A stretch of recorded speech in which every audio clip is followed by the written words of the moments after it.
ఇక కుంభరాశి వారికి ఈ వారం ఎలా ఉంటుంది గురువుగారు? కుంభరాశి వారికి 3 గ్రహాలు దివ్యంగా యోగిస్తున్నాయమ్మ.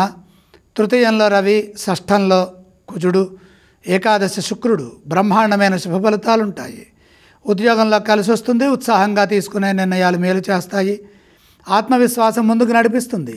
ఉద్యోగంలో అధికారుల ప్రశంసలు లభిస్తాయి. తోటివారి నుండి తగినంత ప్రోత్సాహం ఉంటుంది. ముఖ్య కార్యాల్లో అద్భుతమైన విజయాన్ని సాధిస్తారు. ఆత్మ సంతృప్తికరమైన ఫలితాలుంటాయి. ఎదురు చూస్తున్న పని ఒకటి ఇప్పుడు పూర్తవుతుంది. జీవితాశయం నెరవేరుతుంది. భవిష్యత్ అవసరాలను దృష్టిలో పెట్టుకుని విజ్ఞానపరమైన అభివృద్ధిని క్రమంగా సాధించే ప్రయత్నం చేయండి. ఈ కాలం సహకరిస్తుంది. ఆర్థికంగా బలపడతారు. లక్ష్మీ కటాక్షం సంపూర్ణంగా ఉంది. ఏకాదశంలో శుక్రగ్రహ సంచారం జరుగుతున్నప్పుడు పలు మార్గాల్లో ఆర్థిక పరంగా వృద్ధి చెందడానికి అవసరమైన ఆలోచన సరళి ఏర్పడుతుంది. తద్వారా ప్రయత్నాల ద్వారా విజయాలు పొందండి. పెట్టుబడుల రూపంలో ధనాన్ని వృద్ధి చేసుకునే వీలు కలుగుతుంది. వ్యాపారంలో తగు విధమైన సూచనలు తీసుకుంటూ ముందుకు సాగితే ఇబ్బందులు తొలగుతాయి. మొత్తం మీద శుభవార్త ఆనందాన్ని ఇస్తుంది. కుంభరాశి వారు ఏ స్తోత్రం పఠిస్తే బాగుంటుంది?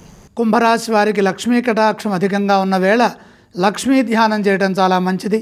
అలాగే ఏ ఆలయాన్ని సందర్శించాలి? లక్ష్మీ అమ్మవారిని దర్శించండి. ఇక ఏవేం దానం చేస్తే బాగుంటుంది? దానాల అవసరం లేదు.